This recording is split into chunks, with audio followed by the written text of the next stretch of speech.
Hello, hello, good evening, and welcome along to the latest Forza Italian football podcast. We're coming a little bit later than usual, but I accept full responsibility for that. I am Conor Clancy, returning as host, joined by just one man this week, but it's Kev Pogorzelski. Kev, hello. Hi Connor, how are you? I'm better. I was stressed for a couple of days because, it being May, it being the busiest month of the entire year, my laptop decided 3 weeks left. I'm gonna just pack it in early and give up. So I've been struggling for the last few days with no laptop. But thankfully, it is back, but unfortunately, with none of the things that were previously on it. So it's like starting over with a new laptop, which is quite strange. But other than that, I'm okay. I'm healthy. So how are you? I'm all right. I'm wondering what was on the laptop that you've lost. Nothing really. Basically, Nothing pictures of untoward, I Andrea hope. Catania sticking the fingers up, pictures of Gianpiero Gasparini, pictures of Alejandro Gomez, pictures of Bruno Alves. Just the usual stuff. Nothing, You nothing need to get untoward. yourself a mobile hard drive. I think so. Just for the Bruno Alves pictures alone, to be honest, we'll get to him. Um, all right, Kev. It's been. I don't know how to describe this weekend of Serie A because it's been eventful without too much actually changing, at least at the top. So where to begin? I suppose we'll dive straight in with Juventus Roma because Juventus haven't been very good since winning the league. Why would they be? And I have a funny feeling that might change this weekend. But anyway, Roma got a big win. They needed to win. And for once, when they needed a result, they got the result. And this will lift their spirits in for what remains of the Champions League running.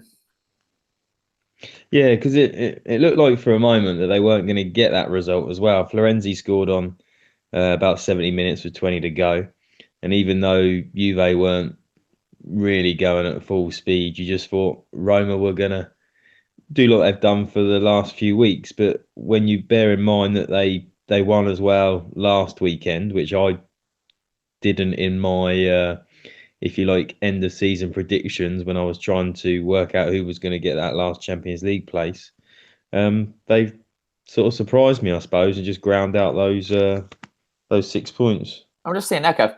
Uh, I didn't notice this, but Roma didn't win last week. They dropped 2 points Oh, at Genoa, and they should what have did I do? lost. They should have lost. I think you're thinking back to the week before when they beat Ah, no, Cagliari 3-0. yes. I put Yeah, them down as I was expecting them to get 1 point, and I think they've come away with four. yeah, they've They done drew quite against well. Genoa. They have done quite well in the last 2 weeks, to be fair. Um, Florenzi did get his goal, and I want to talk about the thing that happened because Cristiano Ronaldo, a phenomenal footballer, a phenomenal footballer. But I find it so very hard to like him. And this weekend, he gave me another reason to not like him very much by saying, what was it, stai zitto to poor Alessandro Florenzi, telling him to shut up and saying he was too small to speak. I was very, very happy to see Florenzi go down the other end and get what turned out to be a decisive goal because what's Ronaldo doing this for? It just doesn't paint him in a good light at all, does it? No, it doesn't. And I think that when the comparisons that have gone on for a long time with Lionel Messi, on a football perspective, they are very, very close. But these are the small margins that people dislike Ronaldo over. That he's going down somebody's physical attributes route, and he's certainly he's someone that very takes a lot of pride, should we say, in his appearance. He was probably particularly disappointed in that bust that was made of him in Madeira Airport, and yeah, it's tipping over that level of arrogance. I suppose what it's that arrogance as opposed to swagger when somebody knows they're so good, Hmm. and yeah, the whole other issue that he's had this season with the claims made from America. Yeah, there's something a little bit distasteful at times about how he is presented, maybe even if he's not presenting himself in the media, maybe his associates um, don't always help. There was the selfie on his private jet immediately, I think it was the day after the Emiliano Sala incident, Hmm. that he could have been maybe better advised to not post on I think it was on his Twitter or his Instagram page. And like you say, it doesn't help you like the young man. Well, I say young man. Young for you probably, but there was something about the smile, the way he was arrogantly smiling as he said to Florenzi, "You're too smart," really, really rubbed me up the wrong way. And I wanted Roma to not win, basically, because of my own team's interests. But I was very, very happy when Florenzi scored, which is a strange contradiction, but it's true, and it's what Cristiano brought out of me, and I'm not very happy with him. Anyway, back to on-field, well, footballing matters, really. Antonio Mirante, he wasn't too bad, Kev. Oh, he had a well. I was going to say wonderful performance. I don't want to give him too much, credit, but I think he made some crucial saves at some crucial times. And unfortunately, with Roma this season, we're probably still having the back of our minds the performances of another goalkeeper on their roster. Who are you But talking about? well, yeah, a certain Swede maybe, but he did keep them in the game. With a couple of crucial saves, and I'm a little bit of a fan of Morante. I thought that year he was with Parma when they went down. It could have been much worse for them had it been for some of his performances. And I was just surprised that Roma hadn't called on him earlier, whether that had been when Di Francesco was in post or when Ranieri came in, really, because I think if you're speaking to people that are already at the club and they're aware of even the publicity that Olsen's performances were getting, it was almost the ideal opportunity to make some changes, and that probably would have been one of the positions that the fans would have preferred to have been seen made a little bit sooner. Yeah, for sure. And it's one of those things, as good as he has been at times, there are still some doubts over him, and it's probably likely that they'll go out and try and sign a new first choice goalkeeper this summer, which just adds to the incredible change that will be happening there this summer. And this isn't what Roma need, because last summer they had this, and this summer they're going to have it again. Ranieri won't stay. Dzeko could leave. They'll have a new goalkeeper. Daniele De Rossi has been confirmed, will leave Roma at the end of the season. I suppose it's only right for us to take a moment to talk about him, because he's played more than 600 games for the club. He is as much of an institution there as Francesco Totti was. If he had played a little further up the pitch, maybe more people around the world would recognise that. But Daniele De Rossi is one of the finest midfielders I've seen throughout my years watching football, and I'm going to miss him very, very much. He's always been a bit of a favourite player of mine. He's someone who's known for being a bit mad, shall we say. He loses his temper more often than maybe a leader should on the pitch, but he cares about that club, which not enough of their players have in recent seasons. And he is a bloody good player as well. Technically speaking, he's amazing. His reading of the game is phenomenal, and just his positional understanding, which was shown when, was it Antonio Conte? No, it wouldn't have been Conte. Who played him? Cesare Prandelli, when Italy went to a back three at times, and Daniele De Rossi stepped in and played alongside Bonucci and Chiellini. He never let anyone down. I really, really like Daniele De Rossi, and it looks like he will continue his career probably overseas. He's not going to play for another Italian club, and he'll be missed in Serie A. Yeah, absolutely. It's almost a shame that he never won a Scudetto with Roma. He never had the quality of Totti, but there's that legendary status that Totti has for being part of that 2001 side. And like you say, when he moved deeper because of his ability to get around the pitch had waned somewhat, you kind of thought that he would remain at Roma for at least another couple of seasons if to play a bit part. Now, the question is whether he would have been happy with that role, because he's indicated that he wants to go elsewhere. But then there's also an element of when players leave clubs, and then whether you take a payday, you look at the Steven Gerrard move to LA Galaxy is the one that springs to mind for myself, and it's for the year and a half playing time that they get there. I think I'd prefer De Rossi to go out as this one club symbol of Roma. Yeah, but I think when they move overseas to the US or to China in particular, they still get remembered as these one club players. Like when you talk about Steven Gerrard, he's still only a Liverpool player. The LA Galaxy thing is like it's like a halfway house for him to retirement as far as he sees it. No disrespect to MLS, but that's how it is seen. And I think De Rossi will do something similar. And I feel for him because he clearly didn't want to leave. He had some quite nice comments actually where he said, "Everyone tells me I'm already a good sporting director. Well, if I was sporting director at Roma, I would sign a player like me for another year." And I do think someone of his presence is needed there because they've got a lot of young players coming through. And Florenzi aside, who himself may not even be there next season, they haven't really got anyone who kind of represents Roma, who is the ultras representative on the pitch. No, well, that's the thing, and I think more so the experience side with what they're trying to do there. They have got some very young players, and it's all about the role that the player's willing to accept as they get into their latter years. And like you say, it doesn't really sound as though De Rossi was, unwilling. He was sort of claiming to be. You've got the additional issue with Ranieri's going to go this summer, and De Rossi was being touted or rumoured, if you like, in the media as to being a potential candidate for either a coaching role or, like you say, a sporting director role. And maybe you need to make a little bit of a break if you're going to bring in fresh ideas. Yeah, well, speaking, before we move on from this game, Kev, the Juventus kit, it got its debut.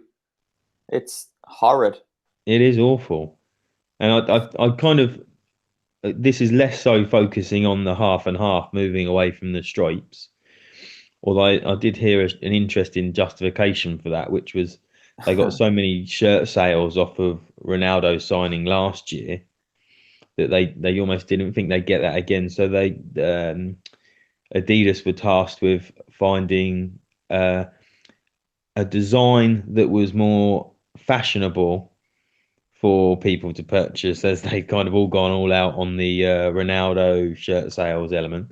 But the black shorts and socks, it really doesn't look like a Juventus kit. We're so used to seeing them most seasons in white shorts and white socks, and to see them almost predominantly in black on the pitch, it's just, yeah, it's horrific from all manner of angles. It is strange, isn't it?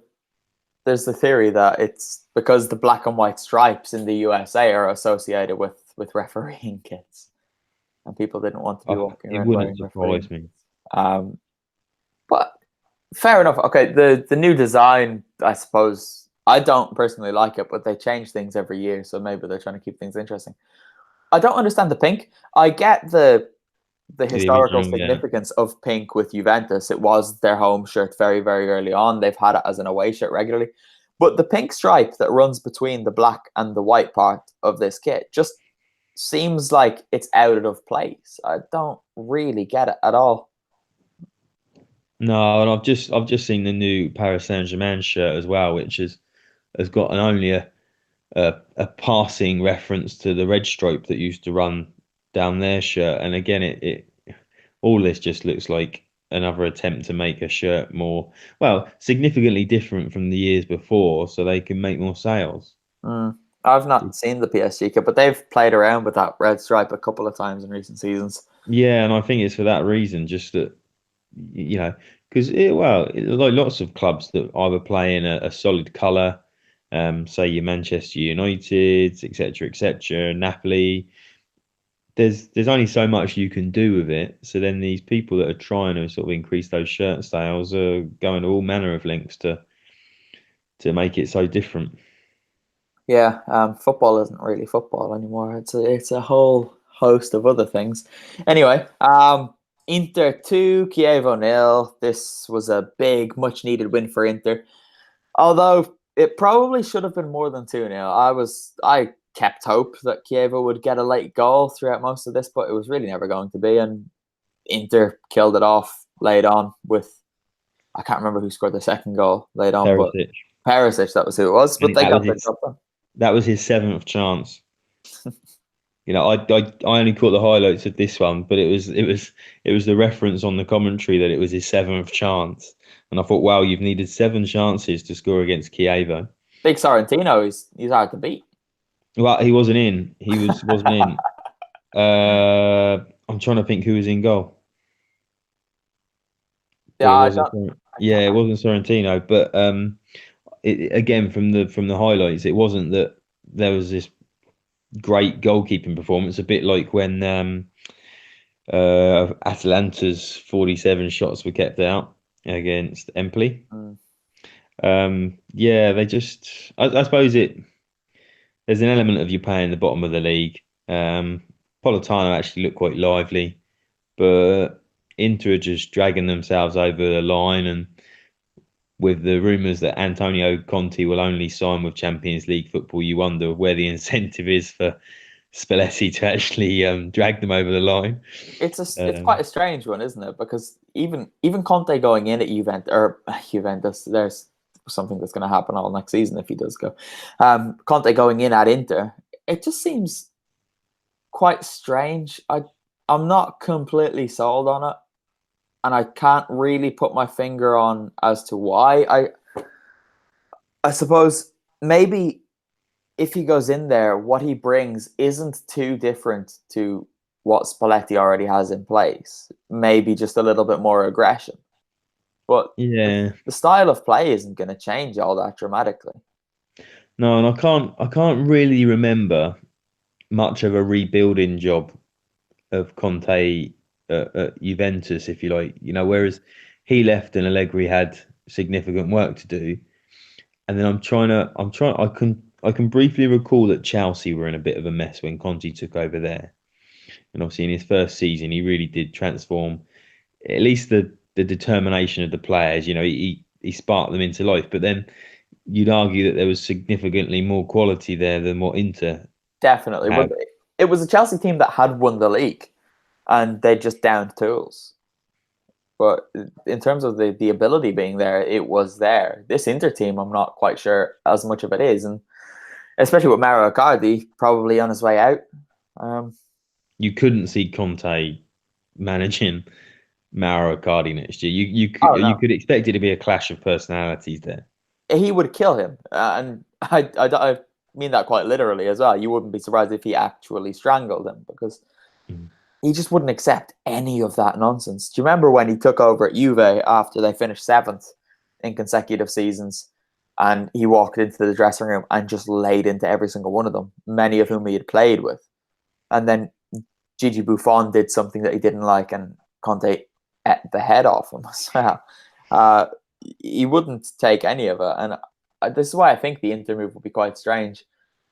And I'm not sure. There's just something about it that doesn't quite seem right. But it's got that feeling that it'll either go amazingly well, or it will go catastrophically badly.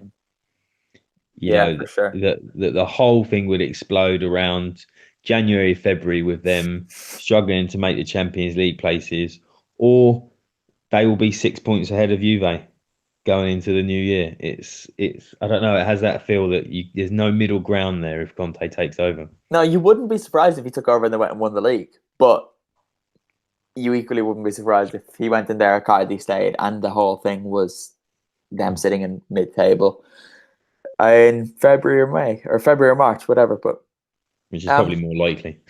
Yeah, probably. Luciano Spalletti was complaining in midweek, saying that journalists have been writing the same thing about Inter for, 9 years? I suppose since they won the treble, but Inter just keep doing the same thing. And I kind of half in jest tweeted, do something different then. But there's a bit of truth there, because we sit here and talk about Inter in the same light every single season. The cycle changes, but the end result doesn't. So a couple of years ago, they were winter champions. Sometimes they start the season well, then fade off.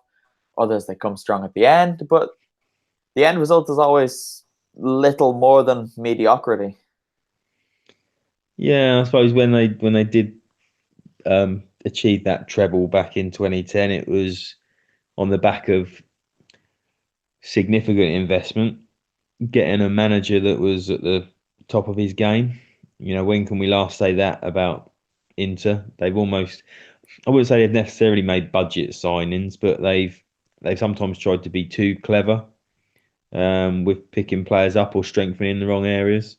They might well have got the centre halves right at the moment, but in a not too distant future, they're going to have to replace the goalkeeper. I think Rajan Nangolan was one of those signings that you make based on a couple of years performances of the Belgian, but no long-term benefit to you. What resale have they got for him if it didn't go to plan, which it hasn't really. No, and the fact that they let Zaniolo go to make it happen, which just shows a bit of a lack of forward thinking. But with Pepe Marotta there, you would expect that to change. He worked absolute wonders with Juventus and probably doesn't get the credit he deserves for Juventus's still current stranglehold on Serie A. But let's finish with that, shall we? Before we move on to the next game, it's that time of year again, Kev, as I'm sure you have been made aware through our communication group. But it's time for the Forza Italian Football Awards. The nominees are out, and it looks like there's going to be some nice new winners in there this season. Obviously, we've got all the usual categories: Coach of the Year, Team of the Year, Player of the Year, Veteran of the Year, Young Player of the Year, Goal of the Year. And what's missing? The Marco Materazzi Award for Greatness, which is always a close-fought contest. Anyway, I don't know if you've had the chance to have a look at the categories and the nominees there yet, Kev, but I've already cast my votes. I made some nominations when we were drawing up the shortlist as a group, but I haven't looked at the nominations yet, other than retweeting. Well, you'll need to get over there and have a look, but I'll go through a couple of them. So for the player of the season, I was looking at it. It's quite difficult. Some of the standout candidates in there are Fabio Quagliarella, obviously Cristiano Ronaldo, Papu Gomez, Giorgio Chiellini, Armando Izzo, Bruno Alves, and big Duvan Zapata all in there. For team of the season, we've got 6. Juventus, Napoli, Atalanta, Torino, Sampdoria, and SPAL. And for coach of the season, Massimiliano Allegri, Carlo Ancelotti, Gianpiero Gasparini, the obvious winner, Walter Mazzari, Sinisa Mihailovic, Leonardo Semplici, and Marco Giampaolo. We'll go through a couple more of these categories later on, but... Did you say you've already voted? I have voted, mate, yes. I might leave mine until after the Coppa Italia. But it's for Serie A. Ah... Okay. Well, actually, I don't think it really matters because I think I'll probably still plump for Atalanta as team of the season. It's hard not to. Yeah. 14th biggest wage budget, and they were sitting third for a bit at the weekend. But yeah, they're the nominations for, well, not all of the player of the season nominations, but player of the season, team of the season, coach of the season, as well as many others. Head over to ForzaItalianFootball.com now and cast your vote. But anyway, let's truck on with this. Where will we go next? Okay, let's go to Bergamo via Reggio Emilia, where Atalanta briefly took control of third place, or at least took control of the Champions League spot by beating Genoa 2-1. It wasn't always going their way. It took 2 second-half goals, but no one in Serie A has scored more second-half goals than Atalanta this season. And bit of a strange atmosphere. The Ultras did their bit behind the goal, but obviously playing near 300 kilometers away from your home city isn't ideal. And they got the job done, Kevin. That's all that really matters. Yeah, absolutely. The atmosphere did appear a little flat on the TV, but maybe this stage of the season, being this close to securing Champions League, there's also a little bit of nervousness coming into the crowd. But I thought Musa Barrow's first touch for that opening goal was wonderful. Almost not only killed it, but he almost put enough weight on it just to break into his stride. It almost made up for the poor-ish effort that the goalkeeper nearly stopped. I think this was an accident because Musa Barrow has one of the worst first touches in Serie A. So I think he must have been trying to do something else with that. Play it wide. Honestly, he's like a wall. The ball just bounces off him, and he's lively. Once he has the ball under control, he can strike fear into a defense. But yeah, his first touch is horrid usually. But this is his first Serie A goal of the season after that purple patch at the end of last year, and then his good start this season in the Europa League qualification rounds. He hasn't really had much of a look in, given Zapata's form since November onwards. But I was very happy to see him get on the score sheet. And then Timothy Castagna, who's in a good bit of form lately, got another big goal, and Atalanta were on their way. Genoa did pull one back, which was quite a nicely worked goal, actually. Pandev got it in the end. But the back heel that set him up was beautiful. But the Grifone are in, I think it's fair to say, a little bit of trouble now. They are on 36 points, just 1 point ahead of Empoli. Yeah. And if only Vito was here. Yeah, well, his boys didn't do their city cousins any favours, did they? Because they allowed Empoli to beat them 2-1 at the Marassi. But Genoa are in real trouble down there.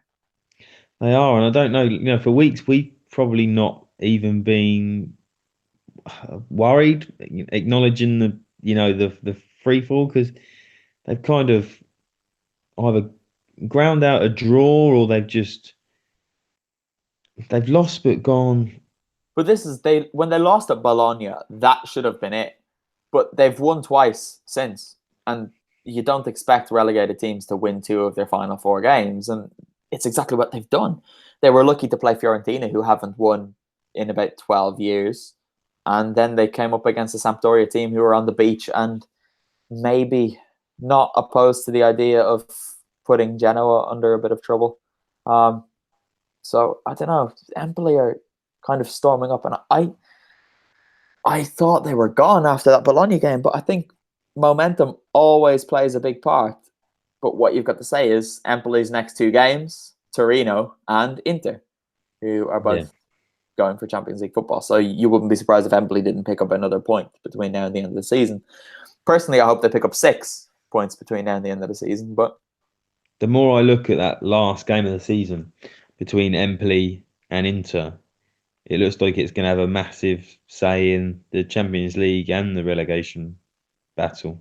You would think so. Could be interesting on the final day, and it's at Inter. It is. It's at the Stadio Giuseppe Meazza. Oh yes, because Inter are away to Napoli this weekend. Yeah, they blooming well are, Kev, which is going to be an interesting game. Any more for Coppa Italia final? I'm going to Rome tomorrow or today, depending on. Well, it is. Yeah, it is today. It literally is. Which I'm very, very nervous about this game. And I know Atalanta have beaten Lazio twice this season, but that makes me more nervous. Is it 22,000 from Atalanta? I saw reports 22,000 and 30,000 for Lazio. Because are the ticket prices extortionate? They can't be as extortionate as Champions League or as hard to get to as Baku. It's typical of Italian football where there were some reasonably priced tickets, but then the next category up was mad. So I'm paying a lot of money for my ticket. But it should be a good game, at least, between these 2 teams. Yeah, and Lazio have picked up in recent weeks as well. Not that you want to hear that, but Atalanta being the great entertainers in this competition as well as Serie A. Wouldn't it be nice to see a 4-3 or a 3-2? No. Because with Juventus in the final the last few years, the opposition have almost looked to nullify them for the majority of the game, and we've had a couple of shootouts. I think other than it was Lazio that Juve beat 4-0. Was that 2 seasons ago? Oh no, was it Milan last year when Donnarumma made his absolute howlers for a couple? I think so. But again, whitewashes aren't really entertaining. You want something that's fairly even. Yeah, you do, but you also, when your team's in it, you don't. You want a complete drubbing. But I'm very, very excited. And I'll say it again. Atalanta were founded in 1907. 56 years later, they won the Coppa Italia in 1963.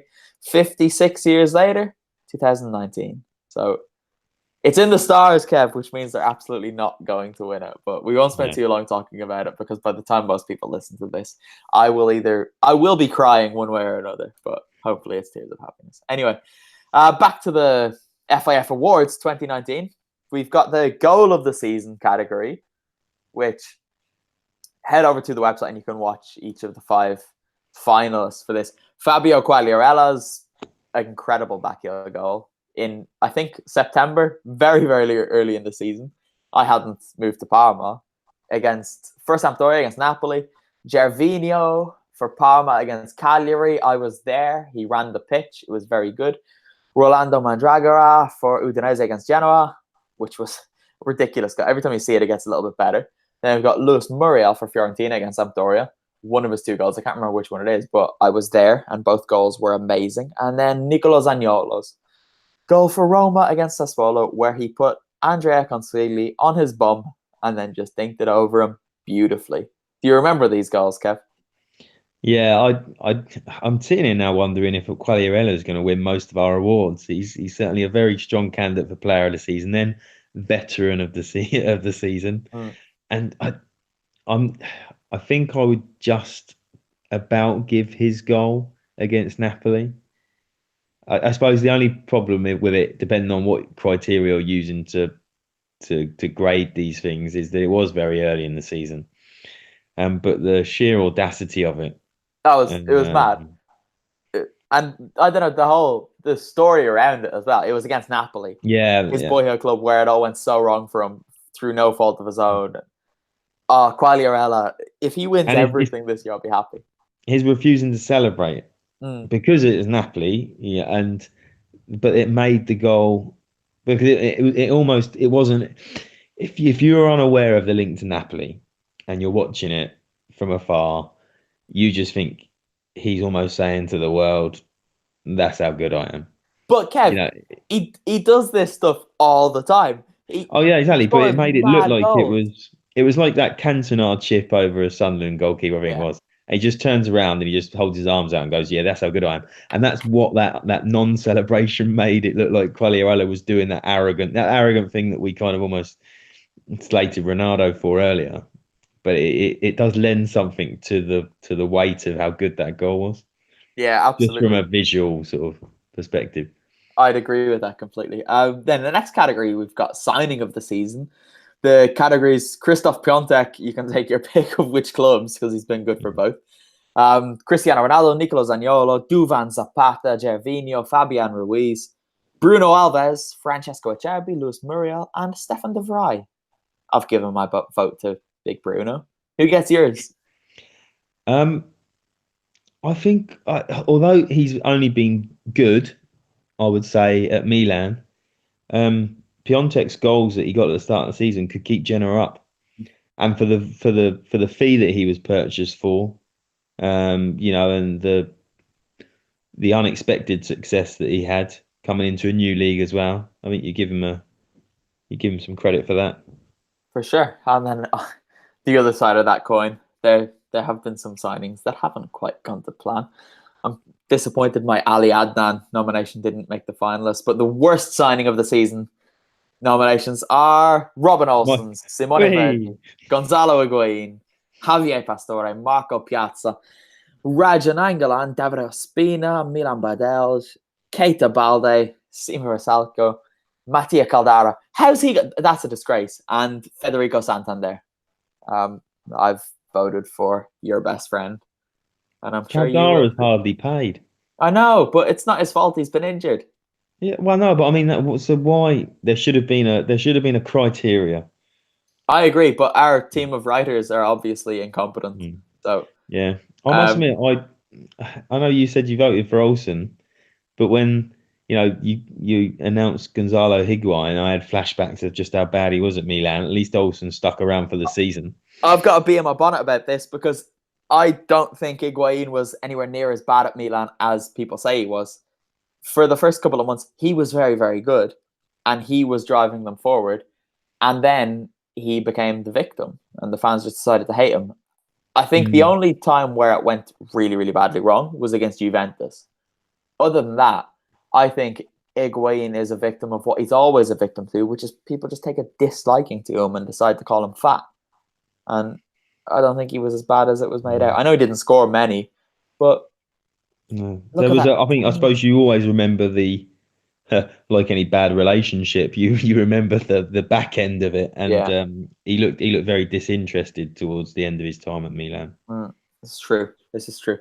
And then the last category for now, loser of the season. We've got racist fans, which it's bad, but that's always a finalist in this category, racist fans, which isn't very good.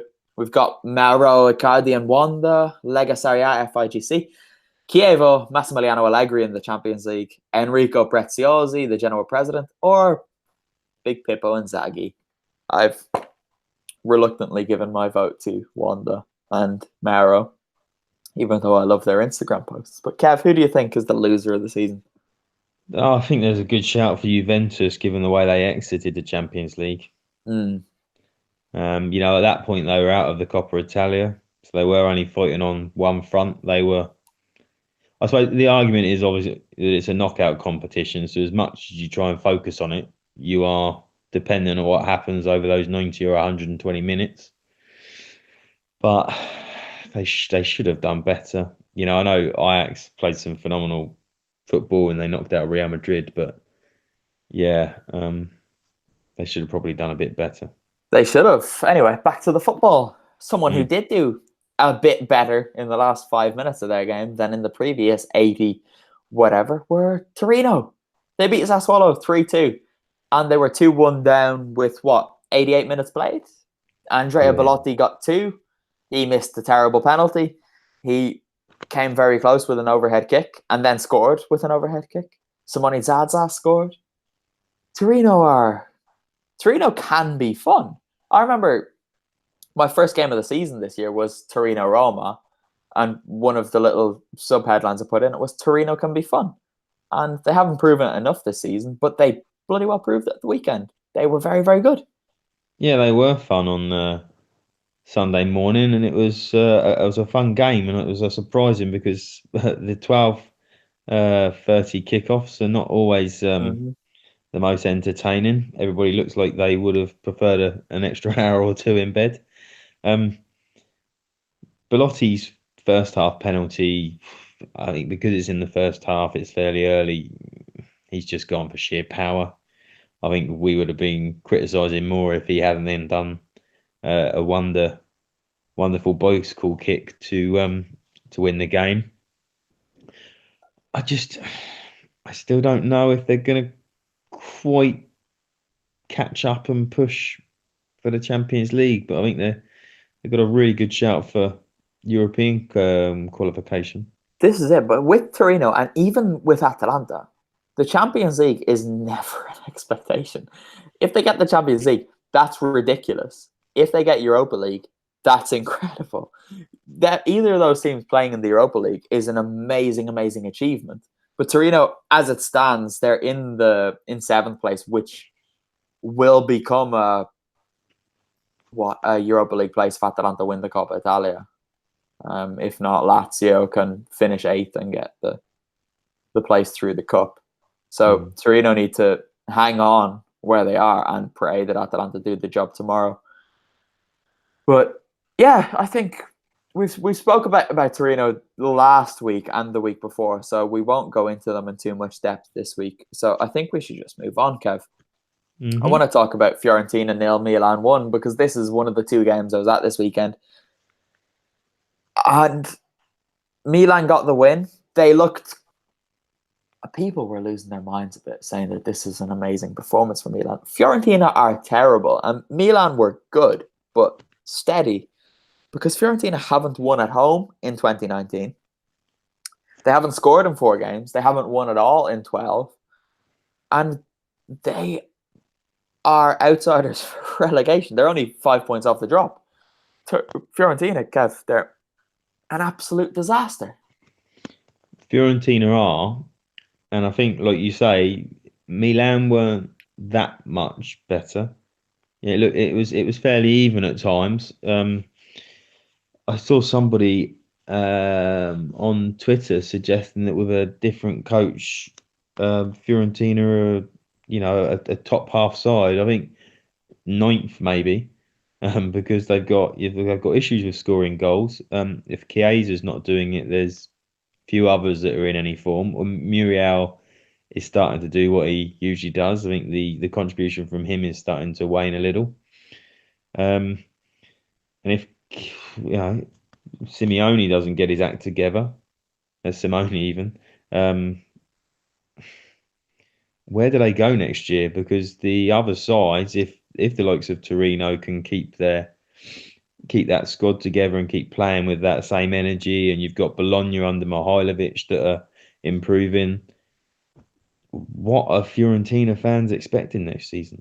I know, right? This is the concern for them as well, because Bologna under Mihajlovic and SPAL as well with Semplici, they're in that category now of teams who could finish mid-table and maybe push for eighth or something, which pushes Fiorentina a little bit further down. Chiesa will leave. Surely he will leave.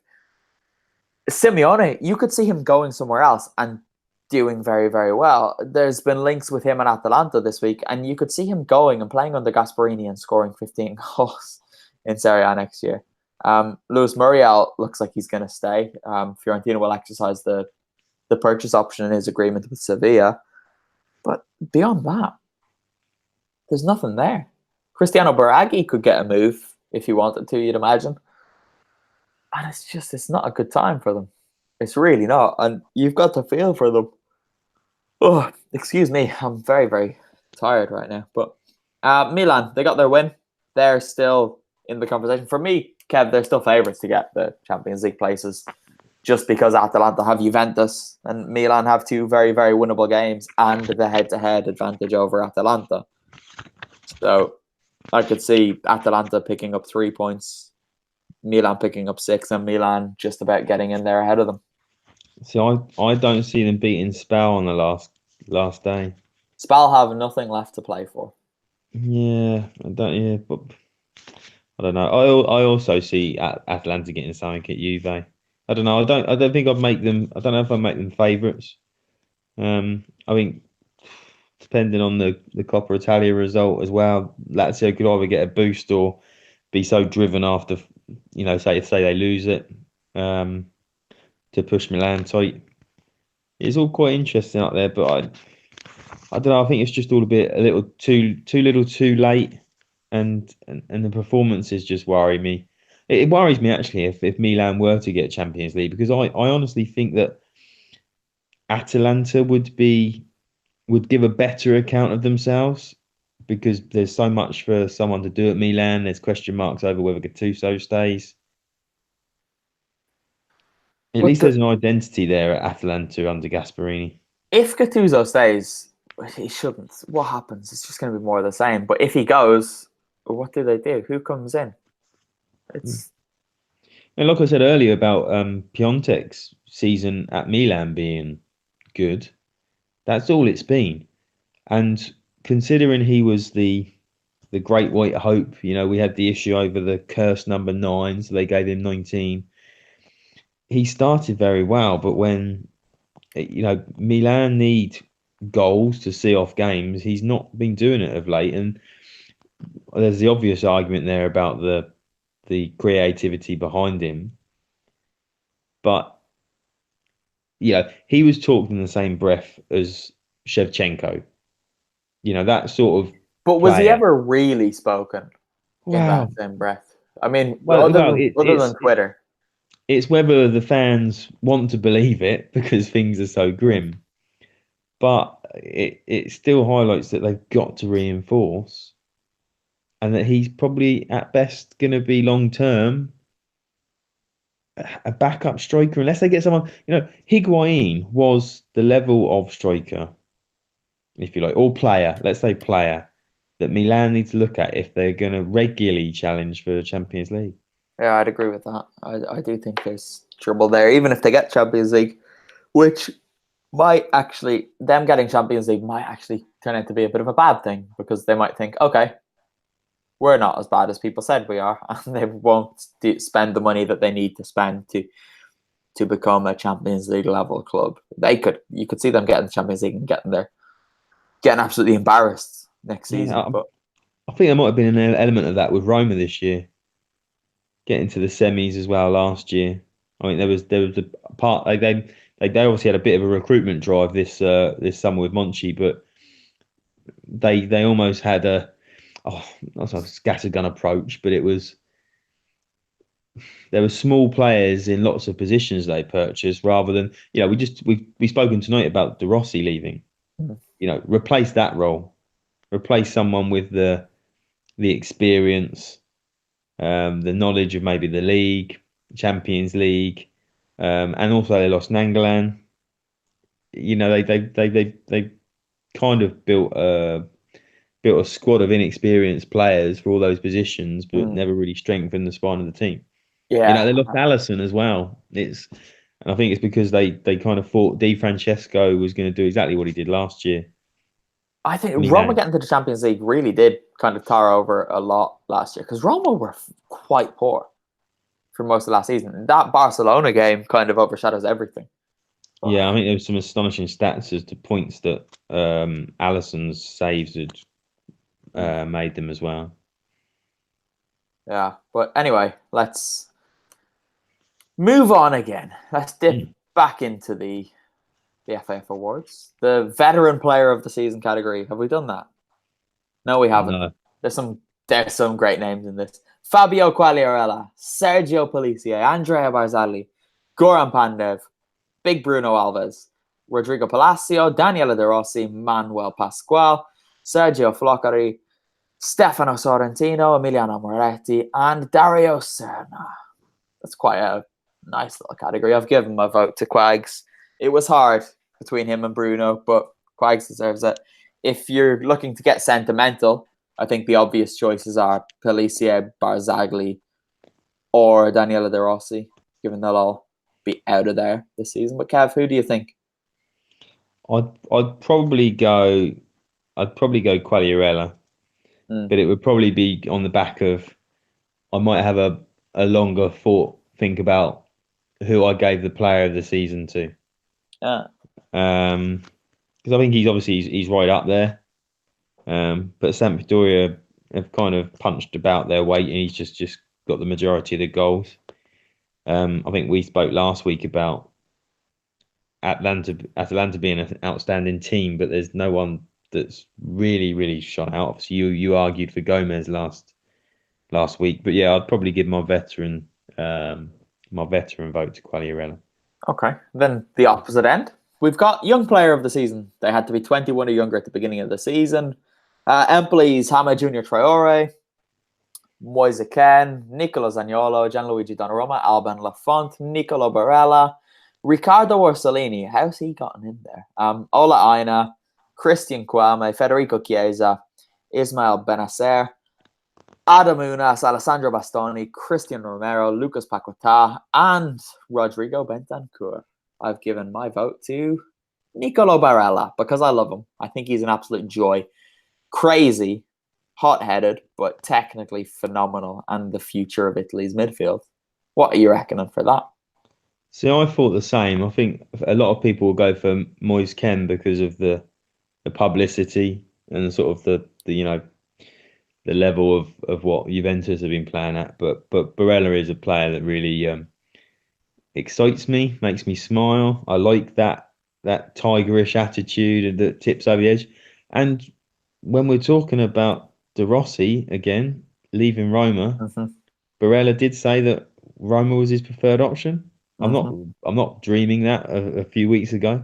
He'd be amazing there. I'd love Barella at Napoli or something though. But yeah, if I was Roma, I would be going all out because I don't know if they're going to get the chance to sign another player of similar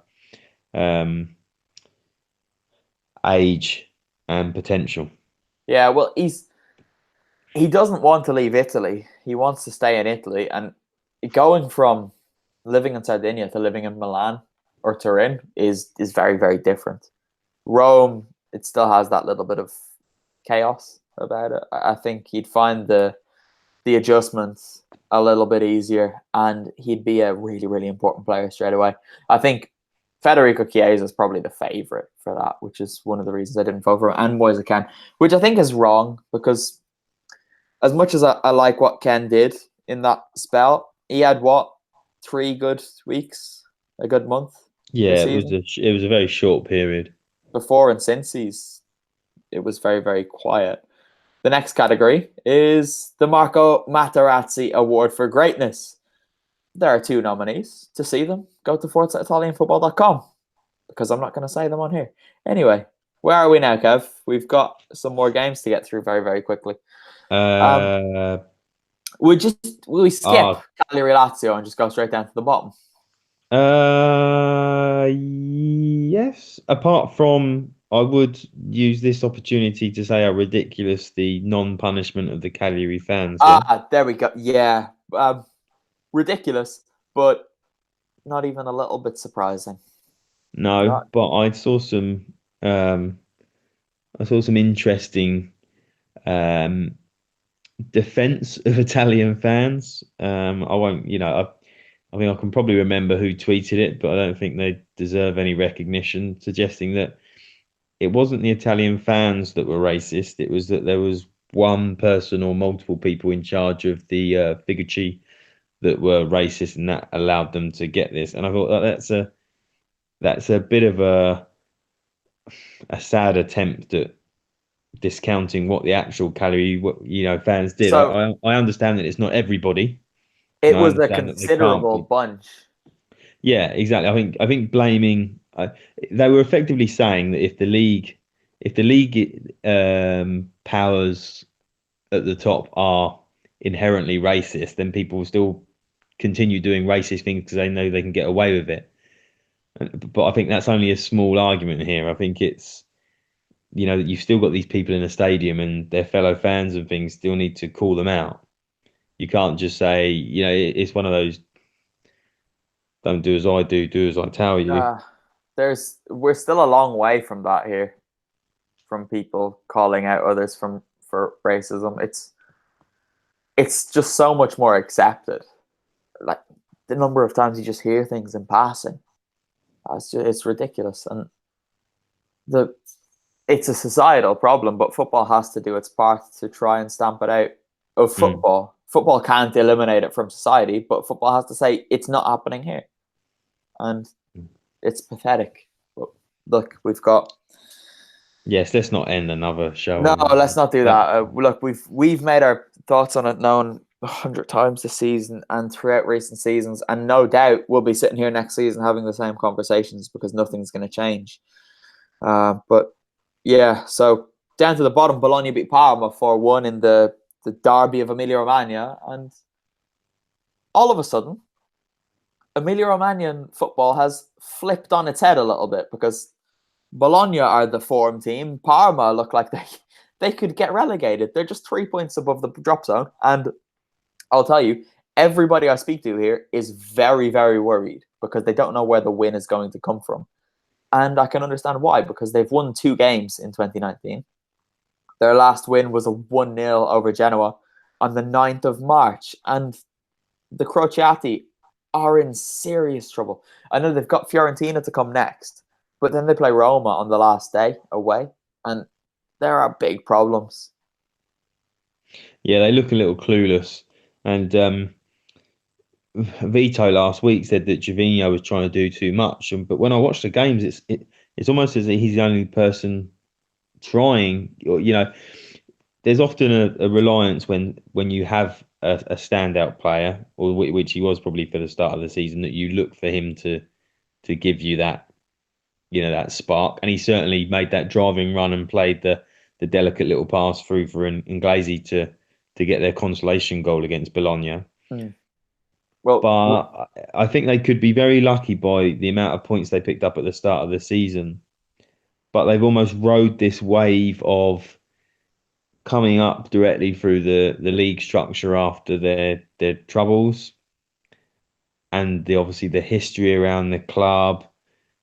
But they they could through probably other clubs being worse than if you like stay up by the skin of their teeth, but they've got some major work to do there in the summer.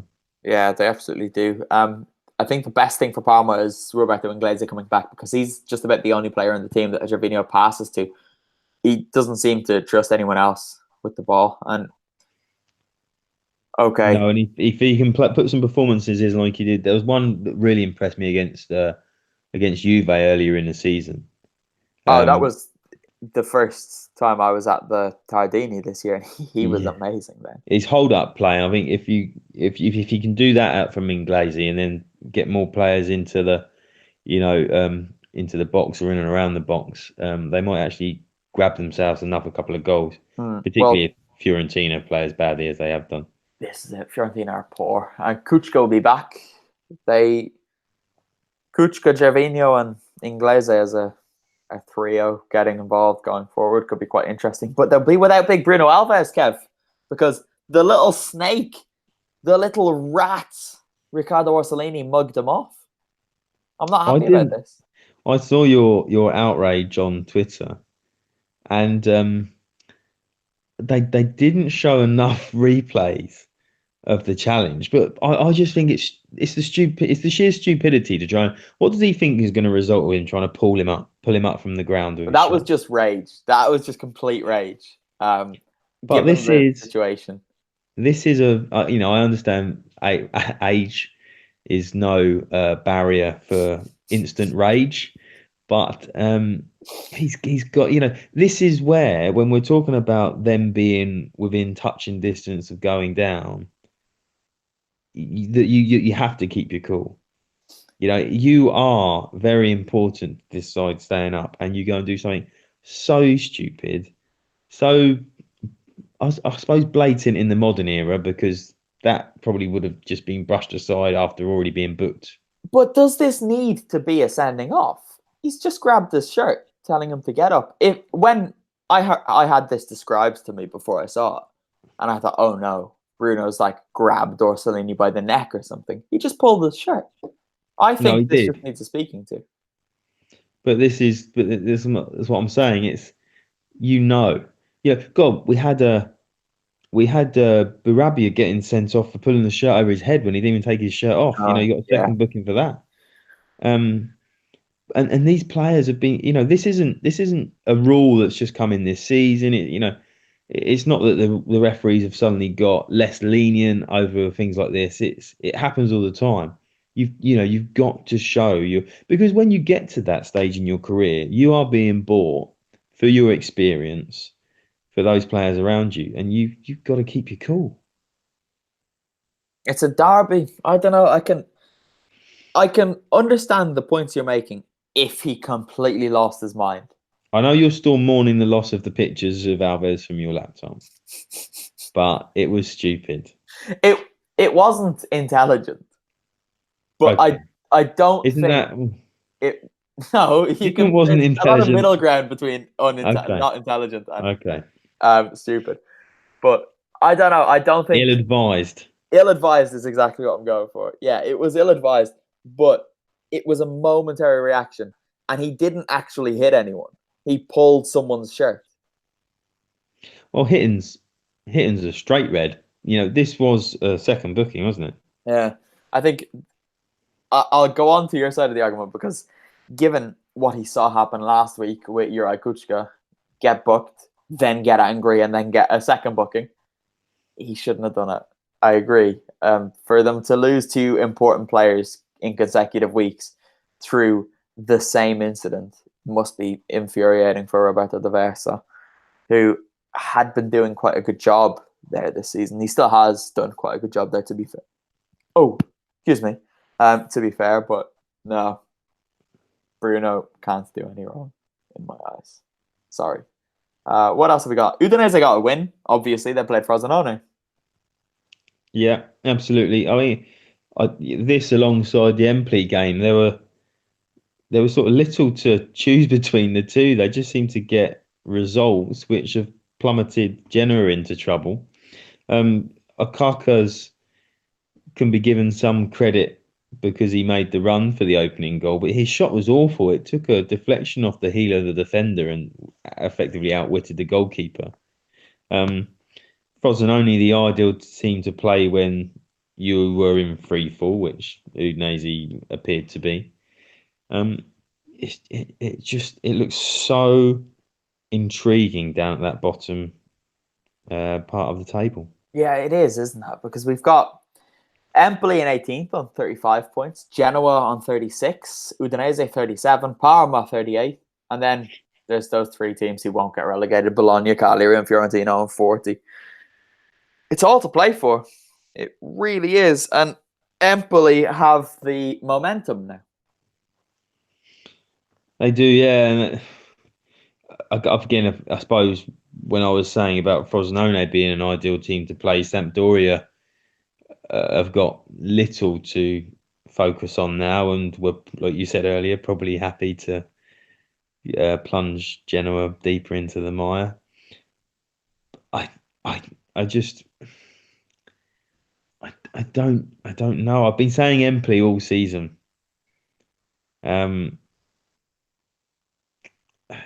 It's that Inter game. It's that Inter game at Inter. But even Torino next. It's big. Yeah. But I could see them, I could see Torino, I could see them grinding something out. Inter just has that. Inter last year against Lazio, last game of the season. I don't know why. There's just something about me that says if Inter need to do something on that last day, they will, and it will be to the detriment of Empoli's Serie A survival. If you look at it, Genoa have to play Cagliari at home next week and then Fiorentina away. Genoa could easily pick up 6 points there. Udinese have SPAL at home, and then they've got Cagliari away, so they could quite easily get some points there too. Those games for Genoa, though, they're ones that if you were a betting man, you wouldn't put money on. If you know what I mean. They're more likely to go even, any which way, or I think you'd be more likely to put money on Genoa picking up points than Empoli. Yeah.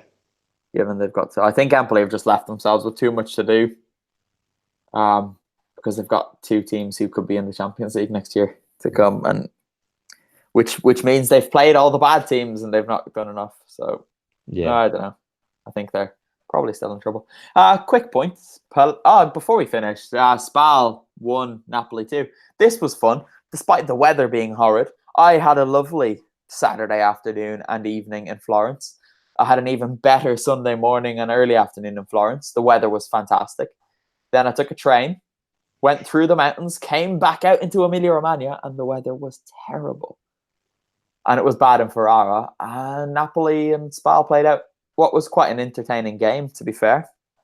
There were some good goals. Alan got a really nice one. Mario Rui got a bit of a bullet. And who scored? Andrea Battaglia scored for Spal. This was quite fun. Kev, but there's nothing interesting to say about it, is there? No. Napoli continue. Yeah, really surprising goal scorers. A surprise of the goal scorers and a surprise of the quality of the strikes. But yeah, it was the weather was probably the most interesting part of the game. Yeah, and Carlo Ancelotti didn't do his press conference. I don't know why. He sent his assistant. Semplici was happy. He wished us all a good Sunday, which was nice of him. But that was it. Palermo have been removed from their Serie B playoff position and told get down to Serie C because they have problems, which is a shame because we were looking forward to potentially seeing them back in Serie A. Yeah, absolutely. I went to Catania on the lovely island of Sicily once, and dare I say, I've been kind of waiting for Palermo to get back up to go and have another visit. I might be waiting a little longer. Not that I should be discounting Serie B and Serie C, but I've seen plenty of lower league football across Europe. But Zamperini's got rid of the club now. Let's hope it means it's a fresh break for the club, and they start fighting their way back up to Serie A. Zamperini will be back. It's just the way it goes. They'll be back soon. Well, yeah, I remember last time they attempted to sell it to that The guy that the didn't guy with have the any money. tattoos and oh, what was his name? I can't remember. He was an American guy, right? Half Yeah, American. Right? I did a piece because I had to do some research to do a piece on him, and he wasn't quite as crazy as Zamperini, Mm, but it wasn't the stability that the club wanted, and that's what you kind of hope that if he can stay away long enough that they'll get a little bit of stability and start yeah. climbing their way back up. If not, nobody's got a right to be in Serie A, but at least to have that stability that fans of any club in the world want to have would be nice. Yeah, well, looking at the playoffs now, it means Benevento and Pescara are the confirmed semi-finalists. So they will play their away semi-final games on the 21st and 22nd before having the home return leg on the 25th and the 26th. And the quarterfinalists fighting to play against them, we've got Spezia and Cittadella and Verona against Perugia. So there's a very good chance we might have a new team coming into Serie A for recent seasons. But I want Benevento back or Pescara. I don't want Verona back because I don't know, I don't like them that much. But Benevento or Pescara, please. That would be nice. It would allow me to go to a new stadium as well. So I'd like that. But, all right. Cav, we done? Looks like it. Looks like it. Thank you. You've been nice. It's been nice to have this alone time with you again. Well, I'm sure Vito will be back soon enough. He will, and we'll be happy to have him back. Yeah, continue our threesome. Don't say it like that. Why'd you have to do that? After your won the Nicardi chat last week, that's not what people want to hear. But yeah, everyone go over to ForzaItalianFootball.com and vote in the FIF awards for the season. It's always fun. See who wins. Make it a clean sweep for the old boys, please. Quagliarella and Bruno Alves. Give them all of your votes. And then Gasparini and Atalanta for coach and team. Conor. Hello. Well, while you're mentioning the old boys, Are you going to talk about yourself? I did have a thought when you've been moaning about my the problem I have with Quagliarella being in the Azzurri setup. Yeah. Were you calling for Luca Toni to be included when he was Capocannoniere a few years back? Was anybody? I can't remember, but there's a big difference. Okay. A big difference. Luca Toni has never been very good at football. Right? And that season when he scored, 22 goals? I think he was level with Mario Icardi. All of his goals were from inside the 6-yard box because someone else passed it to him and gave him, those FIFA cheat goals where you go 1-on-1 and then knock it across. Well, there have been a few penalties for Quagliarella, which there also were for Toni that season. Yeah, I like Luca Toni, right? Although he's a friend of Salvini now, which is slightly disappointing, but not really surprising. Anyway, I can't remember if I was backing Luca Toni to get involved or not. I was just defending my stance that the Azzurri need youth and. So, are you standing with? You hate Quagliarella still? Do not hate Quagliarella. I will possibly vote for him in at least multiple categories. Are you jealous? Because he's younger than you, isn't he? Oh, I don't know if he is. He's 36. He turned 36 on the 31st of January. Then he is, because I turned 38 on Monday. You turn or turned? I turned 38 on Monday. Happy birthday, mate. The footballer I know I share an exact birth date with is Iker Casillas. Oh, really? We're all glad that he's got through his heart problems. Yeah, absolutely. Yeah, Iker Casillas is an absolute institution in football. So it was quite a scare when that happened. But yeah, anyway, that's it. You don't know any other footballers you share birthdays with? Just that year, we are exactly the same age. I share a birthday with Nelly Furtado and Britney Spears. Nice. That's all right. And an Irish footballer who was terrible, called Graham Kavanagh. And yes. Do you remember him? Yes, because he was. I remember. Well, He Pompey. we're going to go in some nostalgia podcast here now. But I remember wondering how old he was because he had grey hair when I was collecting Panini stickers. Um, yeah, one of those where you've got to just believe what's in the Panini sticker album because I don't believe I had the internet at the time. He's exactly 20 years older than me. So He he's would have been a 45 now. Chelsea youth player, I think, in like the 1993-94 sticker album that I had. Chelsea. I'm sure he was with Chelsea. Go on, get the cav up on on Google or Wikipedia even. But it doesn't have his. It has him playing at home farm in Dublin. Oh, come on. It wasn't Middles. I know he definitely played Miserable later in his. Maybe he was at Chelsea before coming back here, but who knows? Yeah, Graham Kavanagh. His grey hair was interesting. It was very, very grey for all of his career, I think. Right?